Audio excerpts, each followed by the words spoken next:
Welcome to my channel. Today we are discuss about the law of demand. What is law of demand?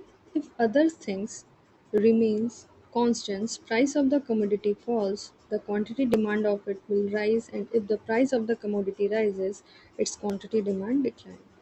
So what we know from here कि अगर दूसरी सभी चीज़ों को हम constant मानते हैं जैसे कि कंज्यूमर के टेस्ट को, कंज्यूमर के एक्सपेंडिचर को, कई सारी चीज़ों को, बस हम यहाँ पे ये देखेंगे कि कमोडिटी के प्राइस का क्वांटिटी डिमांड पे क्या असर पड़ता है। तो अगर प्राइस इंक्रीज करती है तो क्वांटिटी डिमांड डिक्लाइन करता है। If price decline then quantity demand increase. This is we simply know as a law of demand. Okay. Now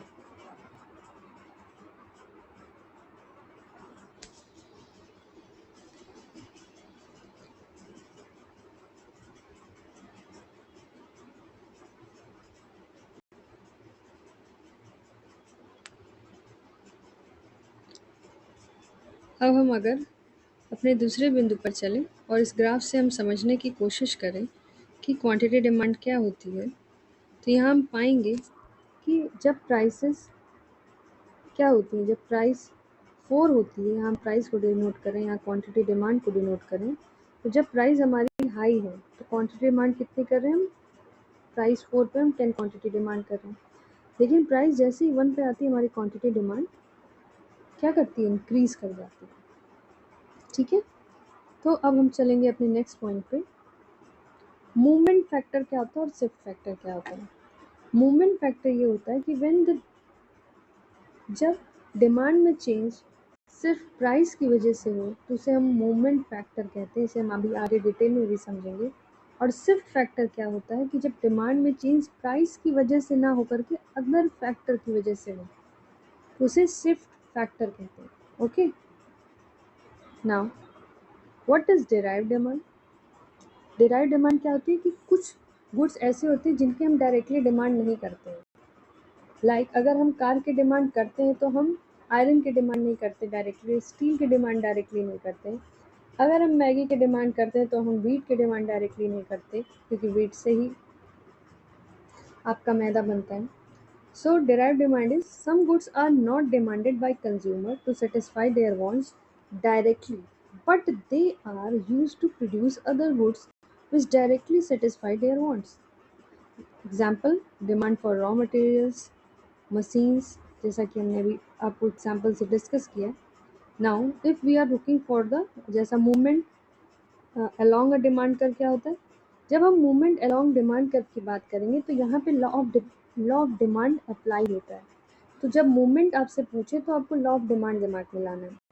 उसमें वर्ड यूज होता है extension in demand, this one, and the contraction in demand. ये किससे terms related है movement along a demand curve से संबंधित है और इसमें लॉ ऑफ डिमांड अप्लाई होता है। ठीक है, अब हम देखते हैं शिफ्ट इन डिमांड क्या होता है। शिफ्ट इन डिमांड पहले भी मैंने डिस्कस किया कि जब डिमांड में चेंज किसकी वजह से हो, प्राइस की वजह से ना होकर के अदर फैक्टर की वजह से हो तो उसको शिफ्ट इन डिमांड कहते हैं। ये दो तरीके का होता है, इंक्रीज इन डिमांड, एक डिक्रीज इन डिमांड होता है। बट इसको हम ग्राफ से भी समझ सकते हैं। इधर आप ग्राफ देख सकते हो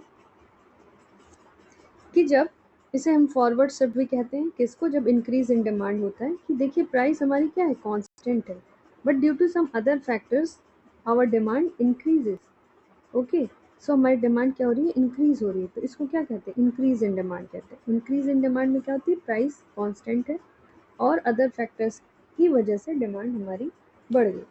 और सेम हम बैकवर्ड शिफ्ट इन डिमांड या डिक्रीज इन डिमांड तब कहते हैं कि जब प्राइसेस आपकी क्या हो, कांस्टेंट है लेकिन अदर फैक्टर्स की वजह से डिमांड क्या हो रही है, डिक्लाइन कर रही है। तो अब समझ में आया movement in demand shift in demand में क्या अंतर है। जब हम मूवमेंट इन डिमांड की बात करते हैं तो वहाँ हमारे दिमाग में होना चाहिए कि वहाँ लॉ ऑफ डिमांड अप्लाई होता है। लॉ ऑफ डिमांड अप्लाई होता है मतलब प्राइस और क्वांटिटी का रिलेशन होगा वहाँ। लेकिन जब हम क्या बात करेंगे, जब हम शिफ्ट इन डिमांड की बात करेंगे तो वहाँ प्राइसेस कांस्टेंट होती हैं, इसको दिमाग में रखिएगा, प्राइस कांस्टेंट होगी, अदर फैक्टर की वजह से डिमांड में क्या होगा, चेंजेस होंगे, डिमांड में फॉरवर्ड शिफ्ट होगा और बैकवर्ड शिफ्ट होगा, right. So here it is all about law of demand, derived demand, movement in factors, and shift in factors. Thank you so much for watching my video.